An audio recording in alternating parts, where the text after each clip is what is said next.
अंबरनाथ नगरपालिकेच्या विविध विषय समितीच्या सभापतीपदासाठीची निवडणूक अखेर आज पार पडली असून सर्वच पदावर बिनविरोध निवड झाली। पालिका निवडणुकीनंतर तब्बल 7 महिन्यांनी समित्यांना सभापती मिळाल्याने आता प्रशासनाच्या कामकाजाला अधिक गती मिळण्याची अपेक्षा व्यक्त केली जाते। सभापती पदाच्या वाटपात भाजपाला 3 तर शिवसेना आणि राष्ट्रवादी काँग्रेसला प्रत्येकी 2 पदे मिळाली। बांधकाम समितीच्या सभापतीपदी शिवसेनेचे शैलेश भोईर यांची तर शिक्षण समितीच्या सभापतीपदी शिवसेनेच्या रेश्मा गुडेकर यांची बिनविरोध निवड झाली। शिक्षण समितीच्या उपसभापतीपदी शिवसेनेचे किरण चौबे यांची निवड करण्यात आली आहे। नियोजन समितीच्या सभापतीपदी भाजपाचे महेश फुलोरे, महिला व बालकल्याण समितीच्या सभापतीपदी भाजपाच्या स्वाती पाटील तर पाणीपुरवठा समितीच्या सभापतीपदी राष्ट्रवादी काँग्रेसच्या सुनीता पाटील यांची बिनविरोध निवड झाली। तसेच उपनगराध्यक्ष हे आरोग्य समितीचे पदसिद्ध सभापती राहतील। या निर्णयानुसार सदाशिव पाटील यांनी आरोग्य समितीच्या सभापती पदाची धुरा स्वीकारली आहे। मागासवर्गीय समितीच्या सभापती पदाची निवडणूक गुरुवारी होणार असून या पदासाठी भाजपाने कबीर गायकवाड यांचे नाव निश्चित केलं आहे। दरम्यान 10 सदस्यीय स्थायी समितीसाठी 3 नामनिर्देशित सदस्यांचीही निवड करण्यात आली। नगराध्यक्ष या स्थायी समितीच्या पदसिद्ध अध्यक्ष असतात, तर प्रत्येक विषय समितीचे सभापती हे स्थायी समितीचे सदस्य असल्याने 7 सदस्य निश्चित झाले होते।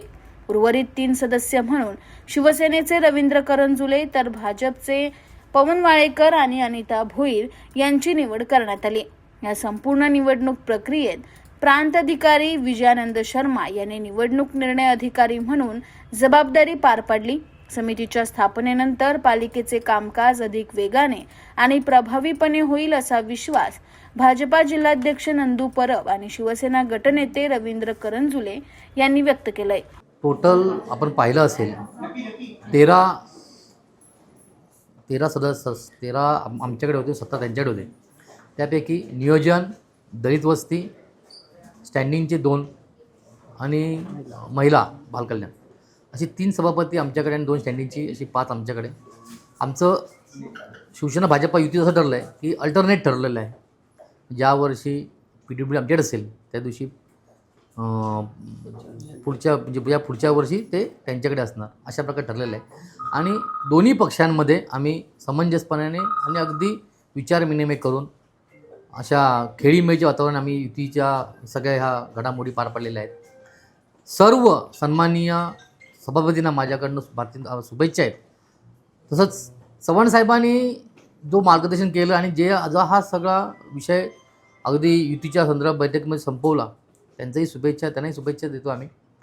आणि आपण सर्व पाहिलं असेल या पूर्ण खेळीमेळीमध्ये या अंबरनाथच्या पूर्ण निवडणुकीदरम्यान जे आमचे अभिजितजी करंजुळे आमचे सरचिटणीस, तसेच त्यांचे विश्वजित करंजुळे यांचं म्हणजे अगदी निवडणुकीपासून तर आत्तापर्यंत जे अतिशय उत्तम प्लॅनिंगने आणि सर्व ज्या म्हणजे एखाद्या गोष्टीचा पूर्णपणे त्याचा अभ्यास करून ते कशा मांडल्या गेल्या पाहिजेत, कसं निवारण केलं पाहिजे, हे दोघंही आमचे म्हणजे करंजुळे फॅमिली असतील पूर्ण चांगल्या प्रकारे सगळं घडवलं आहे आणि चांगलं घडलं आहे। आज युतीचे नगराध्यक्ष बसले, तसंच सभापती सगळे युतीचे बसलेत।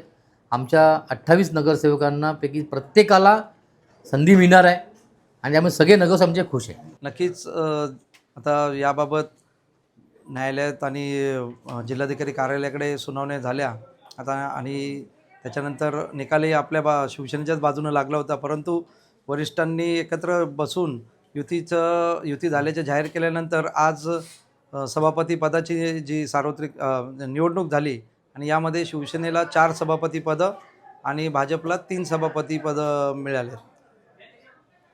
कोणते सभापती पद शिवसेनेच्या वाट्याला आले पहिल्या वर्षी? शिवसेनेला सार्वजनिक बांधकाम, पाणी पुरवठा, तसेच स्वच्छता, आरोग्य आणि शिक्षण या महत्त्वाच्या समित्यांवरती आज शिवसेनेचे सभापती बसलेले आहेत। आगामी काळात कशा पद्धतीनं एक्सचेंज होणार आहे आता भाजप?